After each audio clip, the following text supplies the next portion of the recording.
Namaste, and welcome to our continuing series on the synthesis of yoga with our beloved Ranga. We are on a new chapter today, chapter 2, Self-Consecration.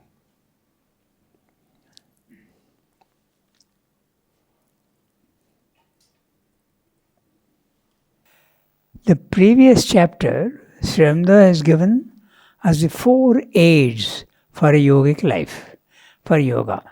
The 4 aids, if you remember, the first one is the Shastra. The Shastra is the one that is the scriptures of any particular religion or sect or whatever. It is normally written down or it is orally also passed on as a tradition.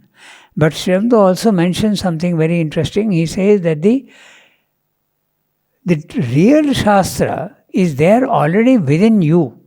So all you have to do is to let it bloom, let it come out. He says, he compares it to the root, the bud and the flower. So it is there as a root and it has to come out.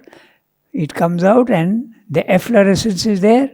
It is there. You don't need any scripture because all scripture, however great it be, is put into words. And the truth is beyond words. So it is always imperfect. So one must never take any scripture as the final and ultimate truth. This is number 1. Then the next one is the utsaha, the enthusiasm that you bring to your pursuit of yoga. Okay?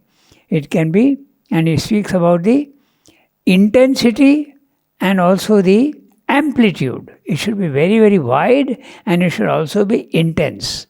So, some of those words are very interesting. We have to see what is amplitude and what is intensity. You have the same thing in electricity also. You have the amplitude, the amount of current coming in measured in amps, and the intensity with which it is coming, which is measured in voltage. So exactly in the same way, there can be a large flow of water or there can be a very narrow flow of water but with great speed. So that's the intensity and the large volume is the amplitude. So both he includes in the effort.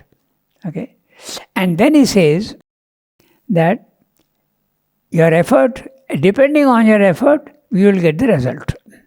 Then the third one is the Guru, the one who helps you in the physical world. And the Guru can be an avatar, he can be a prophet, he can even be an ordinary human being, he can even be a teacher, or he can be the Jagat Guru, he can be the world master. But the Guru also is there again within you. That also he mentions. That he is there already within you, and if you can go into yourself and open yourself to the divine presence within you, you will be helped.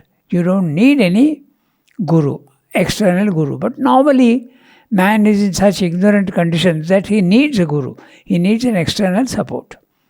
Okay. Then finally he says, time. You must not be impatient. You must give it the right time. Make the effort and leave it to the divine. So now in chapter 2, we have self-consecration. We will read the para and then we will come back to it. Self-consecration. All yoga is in its nature a new birth. It is a birth out of the ordinary, the mentalized material life of man into a higher spiritual consciousness and a greater and diviner being.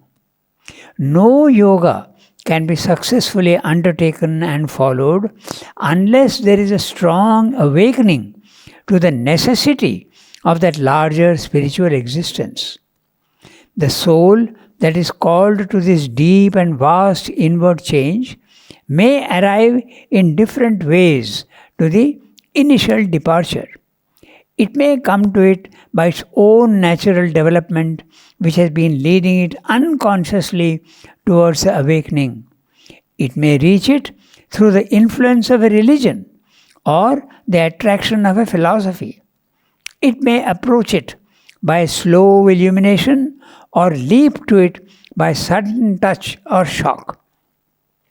It may be pushed or led to it by the pressure of outward circumstances or by an inward necessity, by a single word that breaks the seals of the mind, or by long reflection, by the distant example of one who has trod the path, or by contact and daily influence. According to the nature and the circumstances, the call will come. Every human being is journeying towards the goal of realizing who he really is, and it will come to him at different times. Each one will awake in different ways and different times. So in this paragraph, Srimda has listed many ways how the spiritual life starts. Very interesting, and we'll have a look at each. Okay, so first of all, the title is self-consecration. So what is meant by consecration? It can have two meanings. Okay, so the first meaning is solemn dedication of life and time to a cherished ideal. You consecrate yourself to a cherished ideal. Note that it may not be anything spiritual. Dedication of your life and time to a cherished ideal. So, you consecrate your life to fight for your country, to liberate it. That also is a consecration. There is also, you can consecrate yourself to an ideal. You want a moral establishment or something, then you do that. There is a second meaning. Sanctification of object, act or thought or feeling by offering to God. So, whatever you are doing, whether it be an object, whether it be your thought, whether it be your emotion or your action, if you dedicate it to the divine, it becomes holy, it becomes sacred. So that's consecration. Now, Mother gave a very beautiful example to the young children. She said, we are like the pond that dries up in the sun, and the infinite is like a river that never stops flowing. Consecration is what connects the river to the pond so it won't dry up. Beautiful. That's right. So, now we'll see how the yoga can start. It's interesting how Srimda has given about 10 ways how the spiritual life can start. We'll look at each one, and there are many examples also of each one how it starts. Okay? All yoga is in its nature a new birth. It is a birth out of the ordinary, the mentalized material life of man. Now, Srimda is interesting. The language Srimda uses is very interesting. You are an ordinary person, and what are you? You are you are leading a mentalized material life. You have a body, material. You have a vital life, and you have a mind, mentalized. So that's exactly what you're meaning. You are a mentalized material life of man into a higher spiritual consciousness. So, and a greater and diviner being. So he's talking of 3 levels. We always refer to these 3 levels. It's very interesting to remember these 3 levels because it keeps repeating again and again, and it gives you clarity of thought and understanding. Level 1, mentalized material life. When you are identified with your body, with your vital and your mind, you think this is what I am. You are in ignorance. You see the many. You don't see the truth. This is level 1. Okay? You are in ignorance.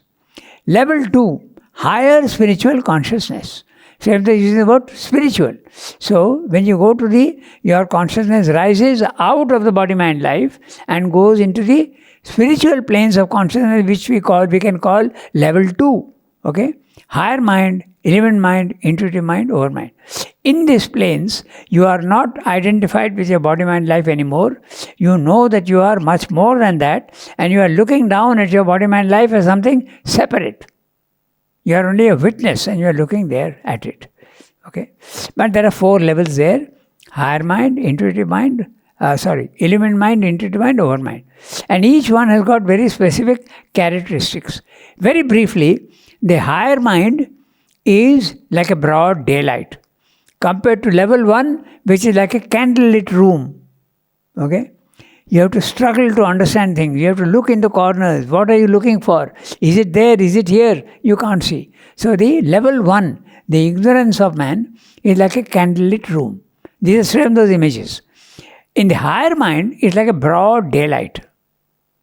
So much clarity is there, and you understand, you don't have to struggle. He says there is no more galley slave labor. Okay? It's a very clear thing. Then you go to the illumined mind. Illumined mind,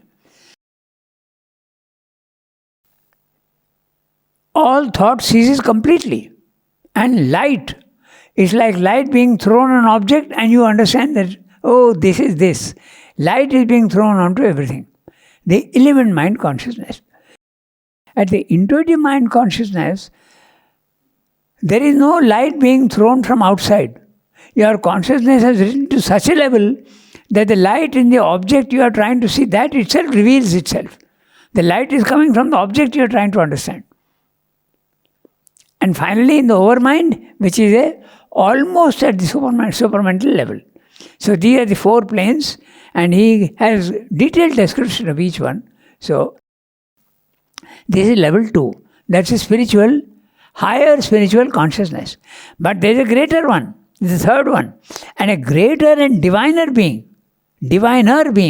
So that's a supramental. So level 1, body, mind, life, identification, ignorance. Level 2, higher spiritual consciousness.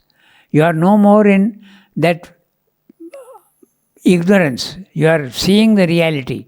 But there is still a limitation. You don't have much power. You have knowledge perhaps, but you don't have power to change your body, mind, life.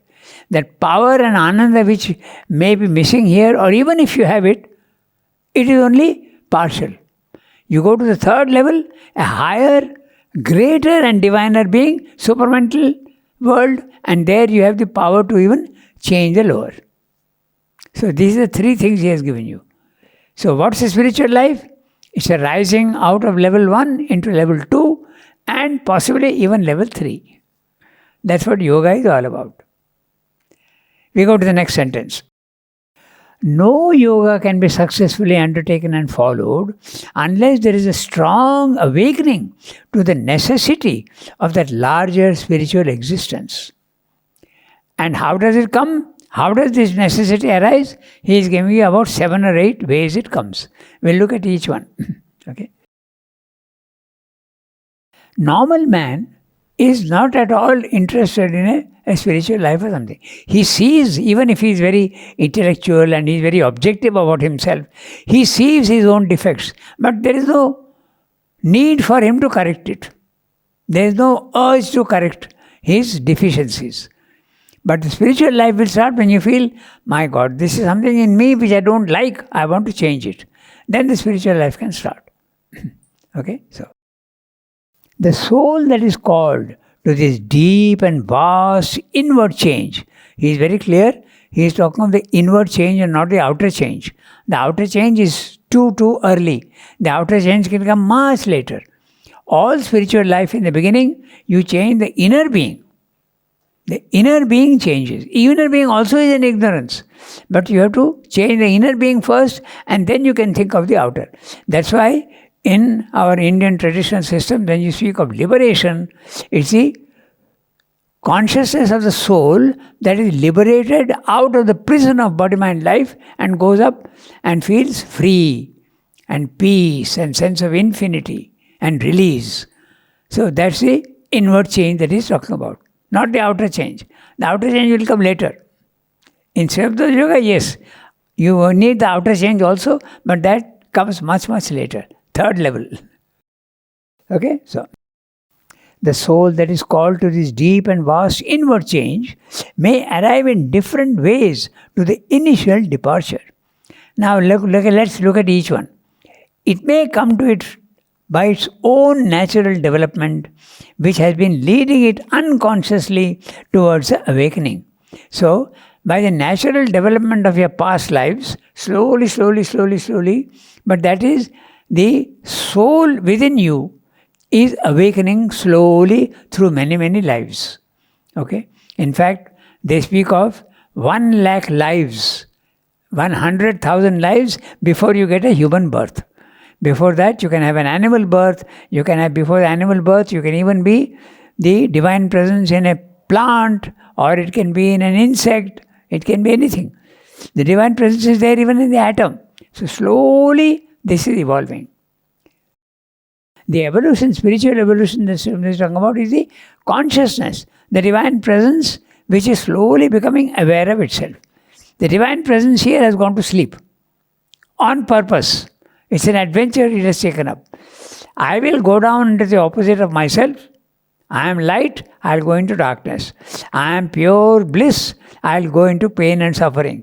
I am pure consciousness, I'll go into unconsciousness and find myself back again. That's a game I'm playing with myself.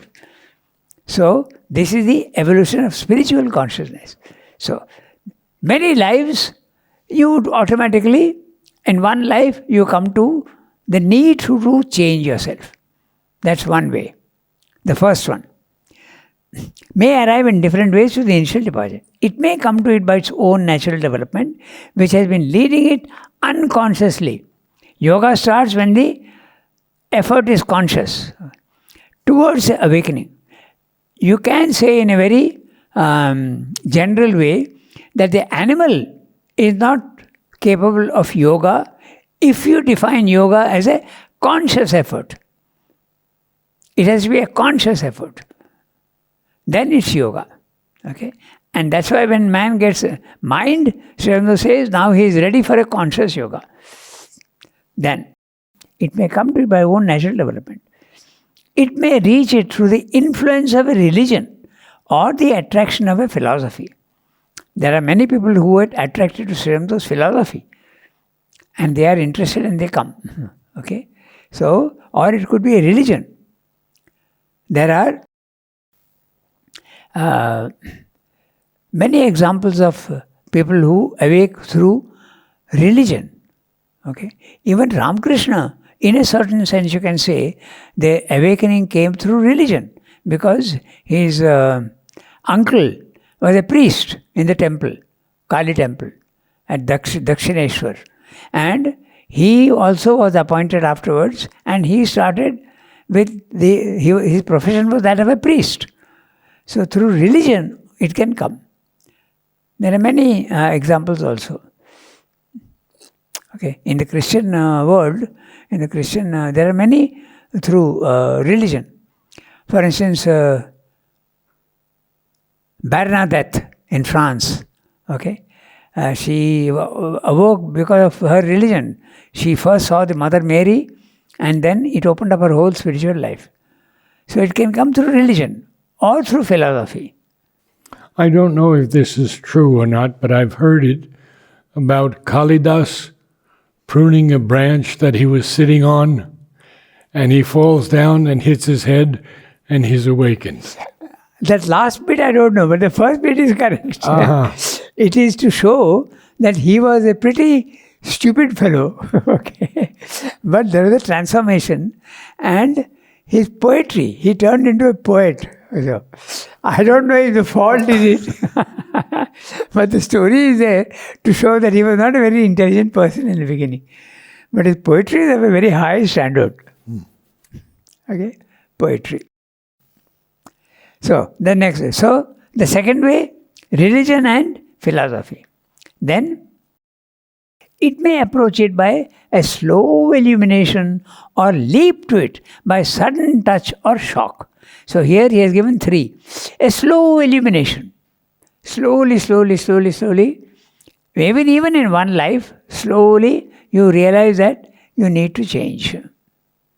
Or it can be through a sudden touch. I have an example of sudden touch and shock, both. Okay, a sudden touch. There was a young boy who came to me and he said, I am very much interested in yoga and I want to work in the press. If you give me work, I will do. So he told me, I said, what was this interest? How did it come? He said, for a very short time, I went out of my body. And when I went out of my body, I could suddenly understand spiritual truths. And then for a very short while I was there, but I came back into my body. But the remembrance of what I had understood was there. And that made me want to do yoga. So that's a sudden touch, Srimdev is saying. Or it can also happen that you are a very ordinary person, but suddenly an illumination comes, or a touch of love, or suddenly there can be an opening. Okay? So that's another way. So I told you, this young boy, but he could not stay on here much, he went away. Because everybody is not meant for Srimdev's path. There was a yogi who came, and he told me about his experiences also. But when he went to the playground, he's saying, meditation I can understand. He was speaking Hindi. But what is this? How can you meditate when the music is going on loudly? Loud. I can't understand this yoga. It's not for me. So everybody is not meant for that. Okay, so he had the traditional path. He used to meditate 2 hours in the morning, 2 hours in the evening, very simple, plain food, and his Kundalini awoke. Okay, so he had many, and he used to see light. Okay. And I remember Dimitri telling me that he didn't like this idea of departments, and he didn't like this marching at all. He said, how is that yoga? And yet, one touch from Mother and he was awake. Someone you knew? He came because of Eleanor Montgomery. And she said, well, if you're going back immediately, at least look at Mother once. And so he goes to the tennis ground and Mother's hitting the balls back and forth. Suddenly she turns to him and he says to me, I rose 3 feet in the air. My whole body, physical body, not subtle, my physical body. He said, from then I was hers. He came because he said he knew of no one in this world who could have written prayers and meditations, and he had to meet that person. This sudden touch is very interesting. There is also it's on record. It was an American lady who came. She came in 1950, and she was told that Srimdev does not see anybody, but there will be a darshan. So she says, what is this darshan? Her name was Rhoda Lecoq. Maybe you have heard Yes, I read her story. Yeah. Yes. So she said, okay, we'll see. I don't understand what is this darshan, because I want to talk with the person, I want to exchange views, I want to understand things. But what is this, just watching somebody and moving out in 2 seconds, 3 seconds? I don't understand. But when she went and stood in front of Mother and Srimdev in that darshan, as you see that picture, she had a silent mind experience. And after that, she understood what is a darshan. The influence, he has spoken about the influence, if you remember. In the previous chapter, the Guru teaches by teaching, then Example and influence. Yes. So that influence is what did the trick. Yes. So that's a sudden shock. Okay. That's a sudden opening or touch or shock. I know of a person who is still in the ashram, okay. When her father died, instead of lamenting and plunging herself into sorrow, she became absolutely calm and quiet, and she was aware that this is a spiritual experience. Okay? She is still here. It's a lady. So this is very clearly, she was absolutely calm and quiet. There is a higher mind. Okay? You enter into it and you are a silent witness of everything. So that also can happen. A shock can awake you to the necessity. So that's another way. Then, Srimdev is saying, it may be pushed or led to it by the pressure of outward circumstances. This is also very interesting. In Vivekananda's case also it was like that. Vivekananda, when he was a student, okay, there was no He was a very intelligent person, highly intelligent. But there was no urge in him for a spiritual life at all. In fact, his life has been written by one of the disciples of Ramakrishna, and he says that when he first met him, he was very casually whistling some tune and very, very superficially he was acting. So he says, what is this fellow? But Ramakrishna was always insisting that this Narendra, Vivekananda, should come to me. Why is he not coming? Why is he not coming? But then he wrote his biography. So the first time he met, it was like that. And when he went to Ramakrishna also, he is constantly challenging him. He is constantly asking, have you seen God? He says, yes, I have seen him. Just as I am seeing you, I am seeing God. So that's a whole story again. So, but and Vivekananda, he was from a very well-to-do family. His father was very wealthy and they were upper middle class or even rich. But his father was very generous and he had distributed all his wealth. And they were in, economically they were in pretty dire straits. Okay, it was difficult for him. So he went to Ramakrishna and told him, if you can see the mother, why don't you ask her to do something for me? Will I get a job or not? So Ramakrishna says, why don't you go yourself? You ask. Why should I ask for you? You go and ask. So he said, no, you ask. Then finally he was convinced and he went and he stood in front of the idol. And instead of asking for a job or money, he is asking for, give me knowledge, give me devotion, give me realization. This is what he is asking. Gyan thou, bhakti thou. And then he meekly comes back to Ramakrishna and says, Ramakrishna asks, did you ask for a job? He says, no, I couldn't. He says, go again. 3 times he goes and every time he is asking only for devotion and knowledge. So, a highly interesting story. So, then he was looking for a job and he was going here and there was no opening at all of any job. Finally, he gets absolutely exhausted and he's sitting down in one place in a very exhausted and depressed manner, and then there's an opening suddenly.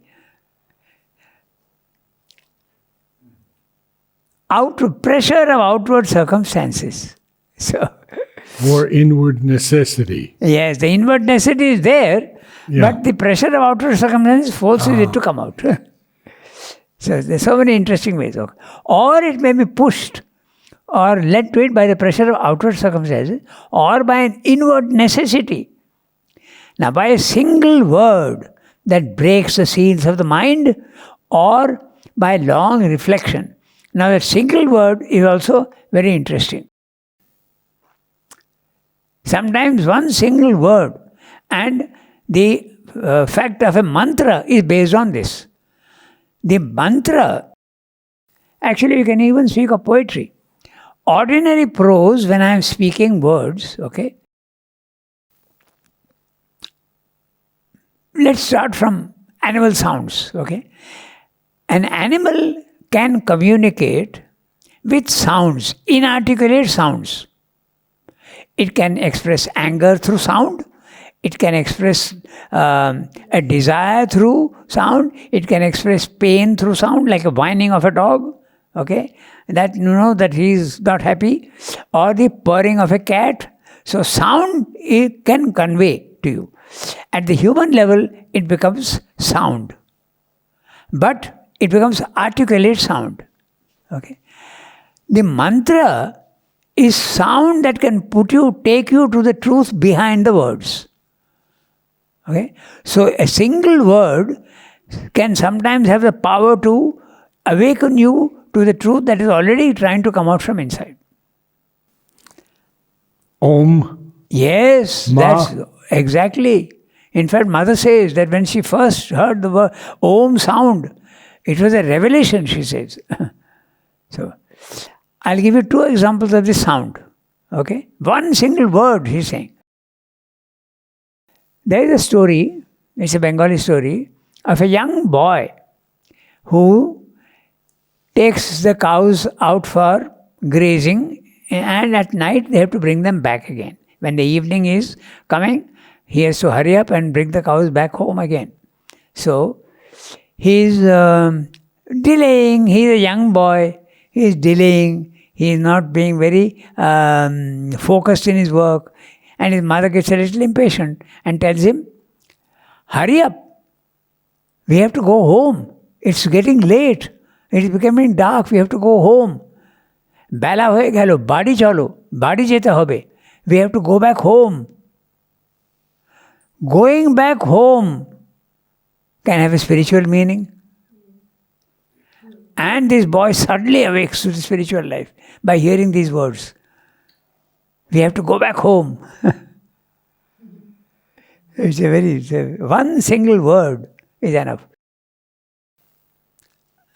I don't mind telling you because there's nothing very fantastic, but when this department, Marbling Group Department, had opened, they had selected, their department name was Harmony.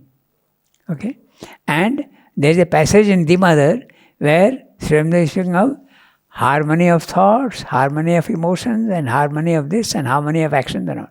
The word harmony comes 3 times. Okay? I had gone there for the opening. It's my own experience. That word repeated 3 times set up unbelievable vibrations in me. Harmony, harmony, harmony. One word can have so much effect. I have a little story to tell you about the Marbling Group and Money Ban. They were losing money at one point, very badly. Yeah. And Moneyban went to Mother and said, we want to close it. Mother said, I have occult reasons for it to stay open. You keep it open. Yeah. And now it's successful, of course. Yeah, they made a good deal. They were making good profits afterward, later on. So, one word, okay? We had 2 examples of that. That breaks the seals of the mind, or by long reflection, by the distant example of one who has trod the path, or by contact and daily influence. So there you are again, daily influence. Okay? I get a magazine from Ramanashram. It's called The Mountain Path. And there are very interesting stories of people in South America, in Europe, in America, who hear the name of Raman Maharshi and they awake something in them. And then they go and buy books and start, and then they come here. Okay? So, many stories are there like that. Same thing with Auroville and Ashram also. There is a whole book where many Aurovilles, how they came to Auroville. They just hear the name of Mother and it awakens. So, it can happen like that. Okay? So, long influence or influence. It can come in so many ways. According to the nature and the circumstances, the call will come. Okay? Now, the daily influence is very interesting in contact because the soul has to be ready. Then only it can come. There is a very interesting story about Ramakrishna and his nephew. Okay? And the nephew was quite a stupid fellow, and he was complaining to his uncle. He says that, you are helping everybody else, but you are not giving me any experience. So he told him that it is not yet time for you, but he wouldn't listen, his nephew. So one day he did give him something, but that upset him so much, because if you are not ready and you get an experience, it can completely shatter your normal state of mind and vital. And then he had to take away that experience so that it doesn't go crazy. So you have to be ready, then only it's of use. So many people used to complain in the ashram, Mother, there are so many people who are working with you all the time. How lucky they are.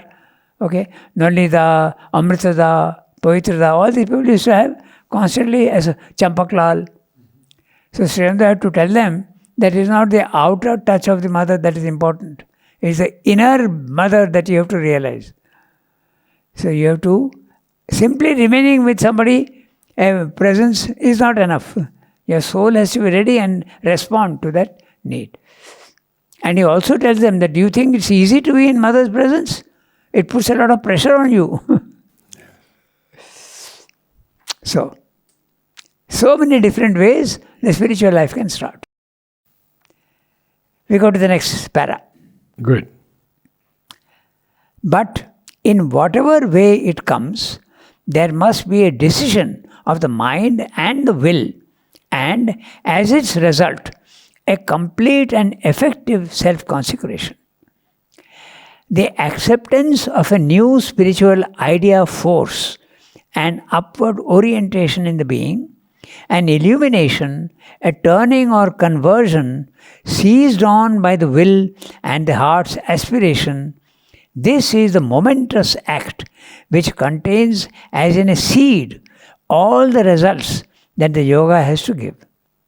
The mere idea or intellectual seeking of something higher beyond, however strongly grasped by the mind's interest, is ineffective unless it is seized on by the heart as the one thing desirable and by the will as the one thing to be done. For truth of the spirit has not to be merely thought, but to be lived, and to live it demands a unified single-mindedness of the being. So great a change as is contemplated by the yoga is not to be effected by a divided will or by a small portion of the energy or by a hesitating mind.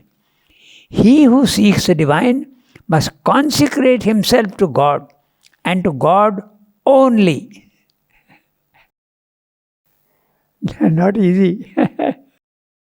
Okay, so this is what Shraddha is saying, that it's not a very easy thing to do. So, whatever way it comes, later on he will speak that it can come in two ways. It can come by slow elimination or it can come by sudden opening. And then it discusses the modalities of both. How, when it comes suddenly and when it comes slowly. What happens? He discusses that in the next few paragraphs. So, we go through this. This para will go through now. But in whatever way it comes, there must be a decision of the mind and the will, and as its result, a complete and effective self-consecration. So when you use the word effective, it must have a result. It must produce an effect. It must have it must be physical. It must be successful. Simply consecration theoretically won't do. It has to result in something positive, effective. So use the word effective very often. Okay? So, an effective self-consecration. That consecration which has to have a positive effect. The acceptance of the new spiritual idea force. So, it can start with an idea also. And if it is spiritual, it's an idea force. An upward orientation in the being. An illumination. He has used this word upward orientation in the being. You could call it aspiration. An aspiration is an upward orientation of the being. An illumination, a turning or conversion seized on by the will and the heart's aspiration. Now this is very interesting because he is saying an upward orientation of the being, your aspiration. An illumination, you can have a touch of light coming into your mind and that's a vertical. But there is also a horizontal touch, and that's the one that he is speaking about. A turning or conversion seized on by the will and the heart's aspiration. The conversion, when he speaks of, is a nature which is converting itself. The vital converts itself. The mind is, there's a conversion. So that's the opening of the psychic being. Either it's a vertical touch or a inward touch. Okay? Heart's aspiration. This is the momentous act which contains, as in a seed, all the results that the yoga has to give. The word momentous has nothing to do with time or moment. Okay? Momentous means most important. Momentous. Nothing to do with time. Momentous is very, very important. Very important work. Which contains, as in a seed, all the results that the yoga has to give. The mere idea or intellectual seeking of something higher beyond, however strongly grasped by the mind's interest, is ineffective unless it is seized on by the heart as the one thing desirable and by the will as the one thing to be done. I know of some people who are interested very much in having knowledge, more and more knowledge, more and more knowledge. They go on reading, so many things. Okay? But Srimad says that's not enough. You must also have an aspiration and put it into practice. And the best way to put it into practice is to do some work and dedicate that work to the divine. There are people who don't do any work, okay? But Mother used to always say, she used to encourage work more than meditation. She used to always say that.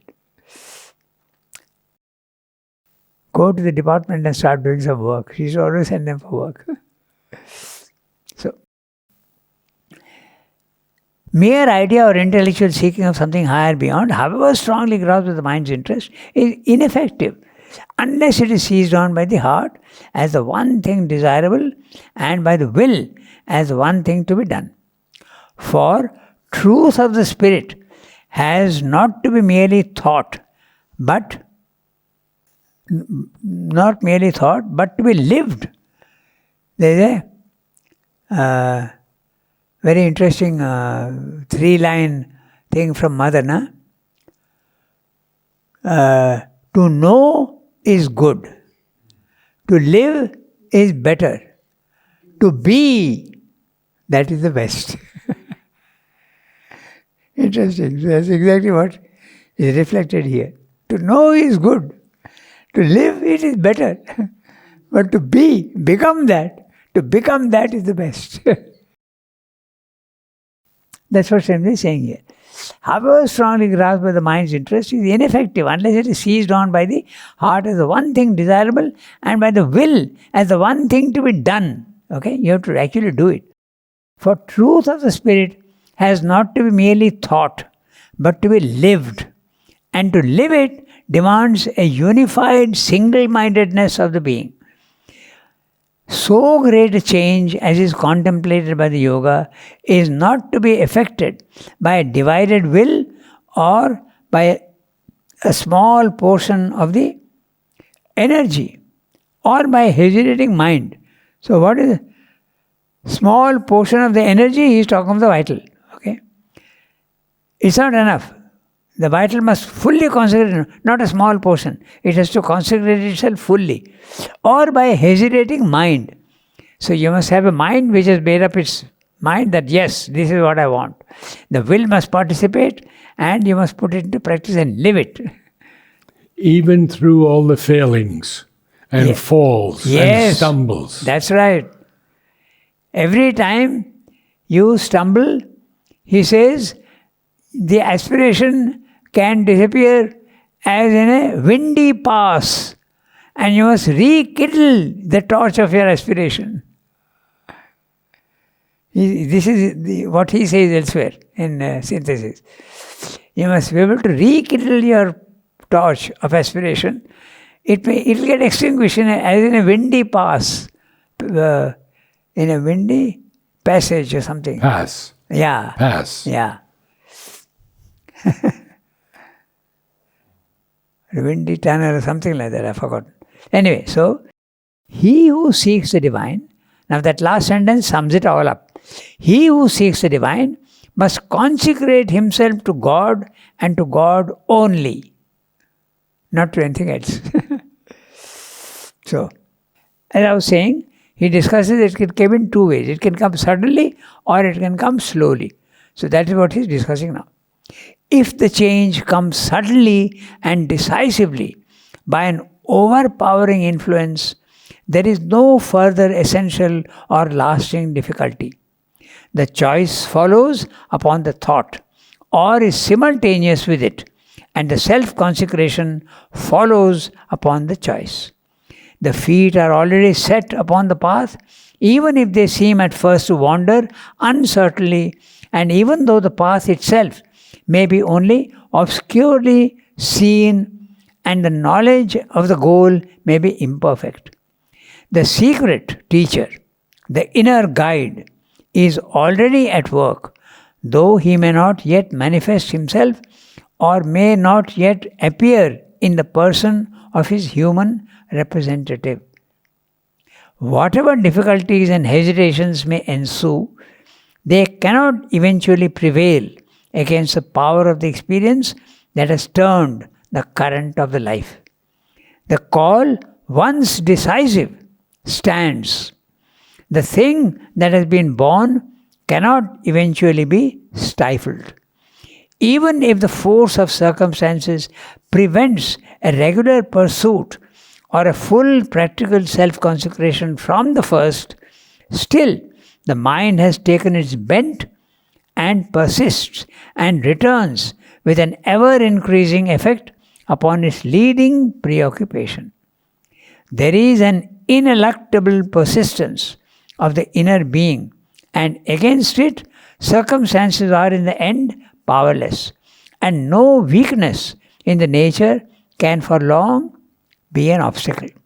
So this paragraph he is saying, when you get a sudden touch, suddenly it comes, then it's easy. Yeah, it's from the end of that first sentence, consecrate himself to God and to God only. Then he tells us, if the inner guide is already at work, it's going to happen. Yeah. Even through all the difficulties. That's right. So beautiful. He's saying that it's not that the path will be easy. There can be difficulties, there can be all sorts of problems, but the result is sure. The end result is sure. You are sure to arrive.